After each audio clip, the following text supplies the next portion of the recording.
दोस्तों नमस्कार। आप देख रहे हैं मनोज सिंह ऑफिशियल और मैं मनोज सिंह। मैं वीडियो सेशन के माध्यम से आपको आश्वस्त कर देना चाहता हूं कि आज हमारे शीर्ष नेतृत्व माननीय श्री उत्तराखंड से बिलोंग करने वाले माननीय नंदन बोहरा जी आज दिल्ली से आ गए हैं और तमाम प्रकार का अपडेट मिला। उस अपडेट को मैं आपके सामने उपस्थित कर रहा हूं कि जो भी साथी होपलेस बैठे हैं वो बैठे नहीं पहली बार, क्योंकि अभी बैठने का समय नहीं है। बैठने का समय था तो आप बैठे, लेकिन अभी जो है हमारे बीच एक खुशखबरी जो निकल के आया है वो मैं लेटर के माध्यम से भी आपको डिस्क्रिप्शन में दे दूंगा, आप देख लेंगे। वो लेटर जो है मानवाधिकार आयोग से लिखा गया है और उसमें स्पष्ट लिखा है कि माननीय एनसीटीई भारत सरकार के द्वारा जो डीएलएड एनआईएस के द्वारा कराया गया वो 18 महीने का कोर्स था और इंटर्नशिप जो 6 महीने का है उसको उसी में इंक्लूड किया गया। ये भारत सरकार का उपक्रम था, इसलिए कराया गया।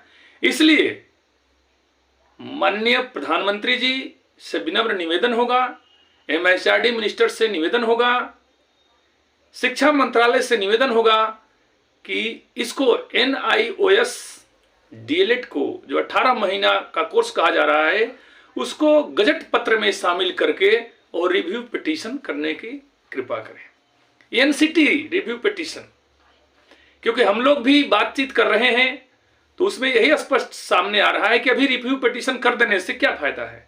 जब तक से एनसीटी उस गजट में एनआईएस डीएलएड को शामिल नहीं करेगा तो रिव्यू पिटीशन का कोई फायदा नहीं है। ठीक, इसलिए हमारे नंदन बोहरा जी के हाथों को मजबूत करिए और जो भी बिहार के नेतृत्व हैं उनका भी हाथ मजबूत करिए। और नेतृत्व ऐसा होना चाहिए जो कि वाकई में धरातल पर उतर के काम करे। नेतृत्व केवल हो हल्ला मचाने से नहीं होता है। नेतृत्व करने का जिम्मेवारी बड़ा लंबा होता है, बड़ा जिम्मेवारी पूर्वक होता है कार्य करना। कह देना तो आसान बात है, लेकिन कर देना बहुत बड़ी बात है। इसलिए जो भी बिहार के भी शीर्ष नेतृत्व हैं वो भी हमारे वीडियो को वहां तक पहुंचाइएगा। और नंदन बोहरा जी हैं वो मान लीजिए देश का नेतृत्व कर रहे हैं और हमारे बिहार के भी नेतृत्व करता है, जो एनआईएस डीएलएड को जीत भी दिलवाए हैं। वो चूंकि अपने कार्य में व्यस्त हैं, इसलिए जो भी साथी हैं सभी लोग, हम लोगों के पास समय नहीं है, इस समय का सदुपयोग नहीं करेंगे। हम लोग दिल्ली चलना है और दिल्ली चल करके अपनी बात को वहां रखवाना होगा। और जैसे ही एनसीटी गजट में शामिल करता है उसी तरह से जो यहाँ पर द्वंद्वात्मक बात हो गया है, 18 महीने जो 2017 से पहले डीएलएड हैं उनका मान्य है, और जो 17 से 19 हैं जो इन सर्विस नहीं हैं, केवल 17 से 19 किए और उसी समय से वो उनका एनआईएस हो गया, वो इनवैलिड हैं। इन सभी बिंदुओं पर विराम लग जाएगा।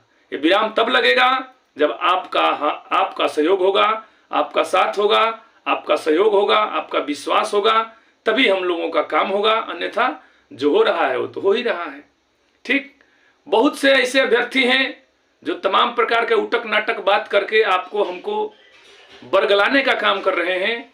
वो बरगलाए नहीं, क्योंकि एनआईएस डीएलएड जो है हारा नहीं है, केवल उसके ऊपर एक संकट सा मंडरा गया है।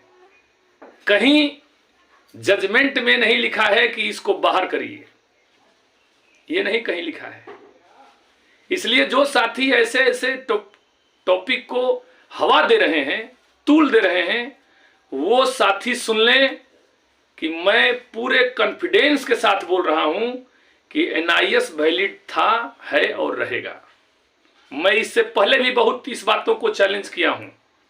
जिस समय डीएड बीएलएड का केस चल रहा था उस समय भी मैंने कहा था कि डीएलएड वैलिड है और था और रहेगा। उसी बात को मैं आज दोहरा रहा हूं कि एनआईएस डीएलएड वैलिड है, वैलिड था और रहेगा। ठीक, अब आप लोगों के मन में हमारे ऊपर जितना कमेंट करना होगा कर लीजिएगा, हमें कोई फर्क नहीं पड़ता, क्योंकि जब हाथी चलते हैं तो कुत्ता भौंकते रहते हैं। जब हाथी चलता है तो कुत्ता भौंकता है, उससे हमें डर नहीं है। डर हमको उनसे नहीं है, डर हमको है तो सिर्फ अपनों से है। क्योंकि कश्ती वही जाके डूबती है जहां पानी कम होता है। कहा जाता है कि हमें अपनों ने लूटा गैरों में कहां दम था, हमें अपनों ने लूटा गैरों में कहां दम था, और कश्ती वही जा डूबी जहां पानी बहुत कम था।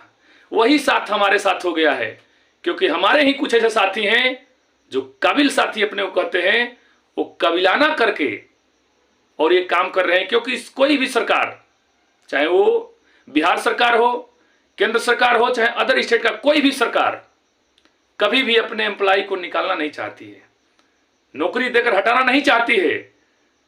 तो कौन चाहता है? सरकार नहीं चाहती है कभी भी।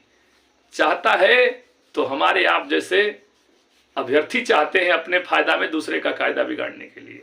वो अभी सतर्क हो जाइए। जो अब बड़ी बड़ी बातें कर रहे हैं हमारे बिहार प्रदेश में, वो भी कान खोल के सुन लें कि यदि कुछ भी होता है तो आप भी नहीं होंगे, आप भी नक्शे से गायब रहेंगे। ये मैं पूरा घोषणा करता हूं कि ऐसा नहीं है जैसे मैंने उस दिन ही बोला था कि बीएड बाहर आ गया तो बस डीएलएड वाला सोच रहे हैं कि हमको नौकरी मिल जाएगा। ऐसा कोई बात नहीं है, क्योंकि नए सिरे से होगा। नियोजन इकाई खत्म हो चुका है। तो इन सभी साथियों से मेरा यही बात है, वो बात की बात है। बस आप लोग हाथ से हाथ मिलाए रहिए, साथ से साथ बनाए रहिए। जीत हमारी होगी ही, निश्चित है, इसमें कोई संदेह नहीं है।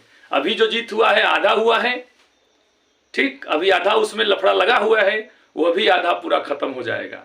इसलिए आपसे निवेदन होगा कि आप लोग इसे अधिक से अधिक शेयर करिएगा, सब्सक्राइब करिएगा, लाइक करिएगा। जय हिंद, जय भारत, जय भारत।